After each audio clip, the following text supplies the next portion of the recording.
Pak, dalam pembelajaran di modul 3 dan 1 itu kan guru penggerak, di situ ada materi tentang dilema etika, yaitu situasi yang terjadi ketika seseorang harus memilih antara dua pilihan, di mana kedua pilihan itu secara moral itu benar tetapi bertentangan. Nah, hari ini saya ingin mewawancarai Bapak. Bersedia ya Pak? Selama ini bagaimana Anda dapat mengidentifikasi kasus-kasus yang merupakan dilema etika atau juga moral? Terima kasih. Sebagai seorang pemimpin di instansi pendidikan, pasti akan beragam kasus yang akan dihadapi, baik itu harus yang keduanya benar tetapi saling bertentangan, yang dikenal sebagai dilema etika, ataupun kasus yang salah satunya benar dan yang lainnya salah. Kedua kasus tersebut harus dapat diidentifikasi yang mana dari kedua kasus tersebut adalah dengan memahami masing-masing kasus. Tentu saja untuk memahami kasus-kasus tersebut saya harus berkomunikasi dengan pihak-pihak terlibat. Setelah permasalahan sudah dipahami, maka saya perlu melakukan beberapa hal untuk bisa memetakan apakah kasus tersebut merupakan kebutuhan moral atau dilema etika. Untuk itu dilakukan dibuatkan daftar pertanyaan identifikasi kasus. Saat sebuah kasus merupakan dilema etika jika kedua masalah yang berbenturan tersebut tidak melanggar hukum dan norma-norma jika kasus yang diidentifikasi lolos dari syarat tersebut, maka dipastikan itu adalah kasus dilema etika. Dan sebaliknya, jika syarat di atas tidak terpenuhi, maka itu adalah kasus kebutuhan moral. Iya, Pak. Terus Pak Kasih selama ini bagaimana Anda menjalankan pengambilan keputusan di sekolah Anda, terutama untuk kasus-kasus di mana ada dua kepentingan yang sama-sama benar dan sama-sama mengandung nilai kebajikan?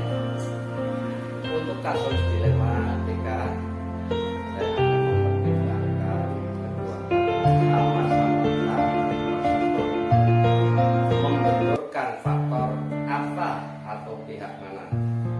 Apakah kepentingan perorangan atau banyak orang mengandung nilai-nilai kebenaran atau kesetiaan, rasa adil atau belas kasihan, ataukah berdampak untuk saat ini atau seterusnya. Terus Pak Kasih, langkah-langkah atau prosedur seperti apa yang biasa Bapak lakukan selama ini? Suara hati dan nalar harus sejalan untuk memilih kebenaran yang paling kecil, dalamnya dan besar manfaatnya. Dengan mempertimbangkan kepentingan peserta didik dengan kasus peserta didik berdasarkan pada prinsip berpikir berbasis hasil akhir, berpikir berbasis peraturan, dan berpikir berbasis rasa peduli. Tahap berikutnya, lakukan investigasi dengan memeriksa kembali fakta-fakta dan temuan awal, lalu buatlah keputusan, lalu keputusan kembali hingga keyakinan kebenaran itu ada dan dapat dipertanggungjawabkan. Terus Pak Kasih, hal apa saja yang selama ini Bapak anggap efektif dalam pengambilan keputusan pada kasus-kasus dilema etika? Dalam kasus pengambilan keputusan dengan dilema etika, hal efektif yang perlu dilakukan adalah dengan menyederhanakan pokok permasalahan dan membangun kebijaksanaan. Terus Pak Kasih, hal apa saja yang selama ini merupakan tantangan dalam pengambilan keputusan pada kasus-kasus